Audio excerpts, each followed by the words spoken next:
Hello everyone, welcome to my channel. আজকে তোমাদের সাথে 40 সাইজে ব্রাকাট ব্লাউজ কাটিং ভিডিওটা দেখাবো। তো এটা হচ্ছে আমার মেন কাপড় আর এটা হচ্ছে লাইনিং। সূত্র ধরে A to Z বুঝিয়ে দেওয়া হবে। এই সূত্র ধরে তোমরা যে কোনো সাইজে ব্রাকাট ব্লাউজ কাটিং করতে পারবে। তো চলো বন্ধুরা, ভিডিওটা শুরু করা যাক। তো কাপড়টা আমি দুটো ভাঁজ করে নিয়েছি, জয়েন্ট সেট আমার হাতের দিকে রয়েছে আর নিচের থেকে আমরা ব্যাক পার্ট ড্রয়িংটা শুরু করব। তো প্রথমে ঝুলের মাপ নেব। ঝুল আমার আছে এখানে 14 ইঞ্চি, তার সাথে 1 ইঞ্চি এক্সট্রা নিয়েছি। তোমাদের ঝুল যতটা হবে তার সাথে 1 ইঞ্চি এক্সট্রা নেবে সেলাই মার্জিনের জন্য। তো এখানে আমি টোটাল 15 ইঞ্চি নিয়েছি। এখান থেকে পুটের মাপ নিয়ে নেব। তো পুট আছে আমার 14 ইঞ্চি, আর এখানে যেহেতু আমরা ডিপ নেক করি তাই কিন্তু পুটটা আমাদের ভেঙে নিতে হয়। আর এখানে সব সময় গলার লেন্থ অনুযায়ী পুটের মাপটা নিতে হয়। তো আমি এখানে 8 ইঞ্চি গলার লেন্থ রাখবো, তাই আমি 6.25 ইঞ্চি নিয়েছি, মানে 5.5 ইঞ্চি 2 সুতের মতো পুট নিয়েছি। আর আর্মহোল নিয়েছি 6 ইঞ্চ। তো দাগগুলো এবার সোজা করে নেব। নিয়ে এরপরে ছাতির মাপ নিয়ে নেব। তো ছাতি রয়েছে 40, তাকে 4 দিয়ে ডিভাইড করলে হবে 10 ইঞ্চ, তার সাথে 2 ইঞ্চ এক্সট্রা। এবং কোমর আছে আমার 36, তাকে 4 দিয়ে ডিভাইড করলে হচ্ছে 9 ইঞ্চ, 1 ইঞ্চি ট্যাকিংয়ের জন্য 2 ইঞ্চি এক্সট্রা। এরপর দাগগুলো মিলিয়ে দেবো। তো অনেকের কিন্তু পুটের কাছ থেকে সমস্যা হয়, কতটা পুট নেবে বুঝতে পারে না। তো তোমরা যদি পুট ভাঙার ভিডিওটা দেখতে চাও অবশ্যই কিন্তু কমেন্ট করতে পারো। আর্মহোলের শেপ দেওয়ার জন্য 1.5 ইঞ্চি উপরে একটা পয়েন্ট করেছি, আর এই দাগের মিডিলটা নিয়ে আর্মহোলের শেপটা এইভাবে দিয়ে নেব। এরপর আছে গলার চওড়া। এখানে আমি ফিতে দেব না, তাই এখানে আমি 2 ইঞ্চি গলার চওড়া নিয়েছি।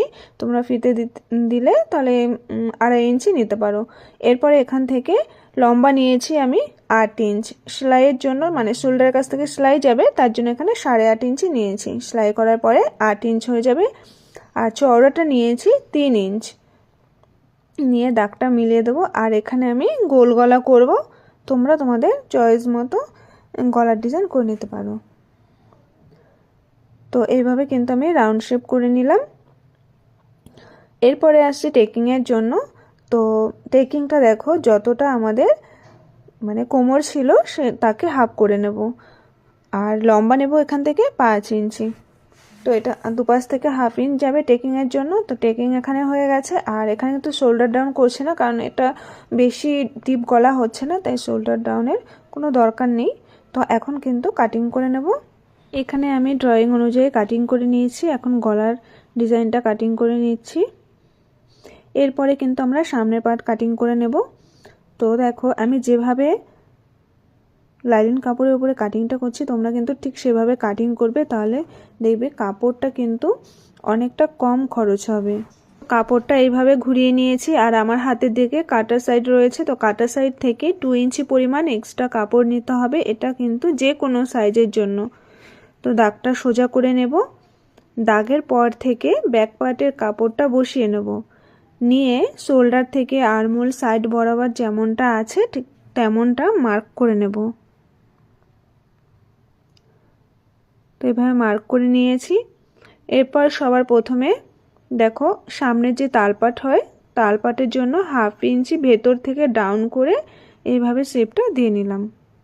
ফিটিংস লাইন পর্যন্ত শেপটা দিয়ে নেবে। এরপরে সামনের গলার লম্বা মাপ নিয়ে নেব। তো এখানে আমি 7 ইঞ্চি নিচ্ছি। সেলাই করার পরে 6.5 ইঞ্চি হয়ে যাবে।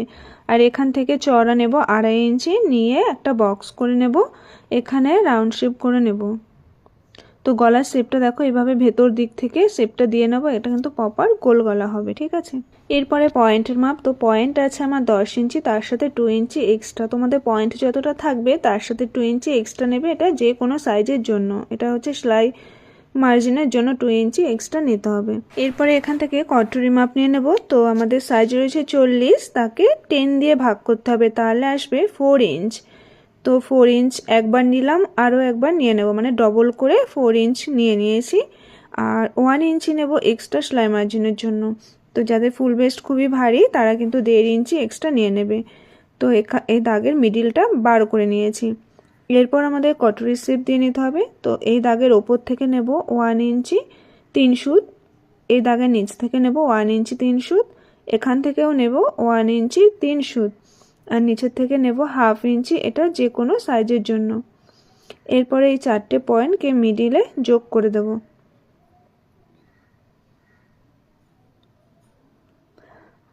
আর এখান থেকে যে কোণটা বেরিয়ে এসছে এটা হালকা রাউন্ড শেপ করে দেব। আর সামনের দিক থেকে হুকের জন্য 1/2 ইঞ্চি নিয়ে দাগটা এইভাবে তেরছা করে মিলিয়ে দেবো। এরপরে তালপাটের শেপের থেকে ভেতর দিকে 2.5 ইঞ্চিতে একটা পয়েন্ট করে দেবো। এটাও কম্পালসারি, যে কোনো সাইজের জন্য 2.5 ইঞ্চি নিতে হবে।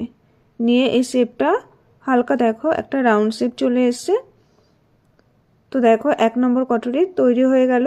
এখন 2 নম্বর কটরির জন্য আমি এখানে লম্বা রেখেছি 4 ইঞ্চি, দাগটাকে সোজা করে মিলিয়ে দেবো। যাদের ফুল ওয়েস্ট ভারী আছে তারা এখান থেকে 4.5 ইঞ্চি লম্বা নিয়ে নেবে। এখন এই দাগগুলোও মিলিয়ে দেবো, দিয়ে এখানে একটা রাউন্ড শেপ দেবো। তার জন্য 1/2 ইঞ্চি পয়েন্ট করে ওপরে রাউন্ড শেপটা করে নিয়েছি। আর উপর থেকে 1 ইঞ্চি ছেড়ে এই দাগের টেকিংটা এইভাবে দিয়ে নেবে। ঠিক আছে, তো 2 নম্বর কটরি তৈরি হয়ে গেল। এখন সাইডের এক্সপার্ট তৈরি করার জন্য এই দাগের নিচের থেকে 1/2 ইঞ্চি নিয়ে একটা তেরছা করে দাগটা টেনে নেব।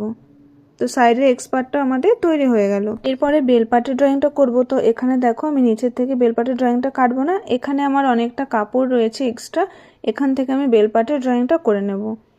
তো ব্যাক পার্ট অনুযায়ী বেলপাটের চওড়ার মাপটা নিয়ে নেব।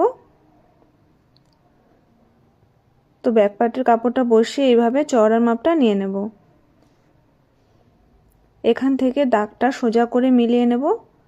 আর বেল্টের লম্বা নেব আমি 4 ইঞ্চি। সামনের থেকে 1 ইঞ্চি ওপরে পয়েন্ট করে এইভাবে শেপটা দিয়ে নিয়েছি। তো এখানে কিন্তু আমার সমস্ত ড্রয়িং করা হয়ে গেছে। এখন কাটিং করে নেব।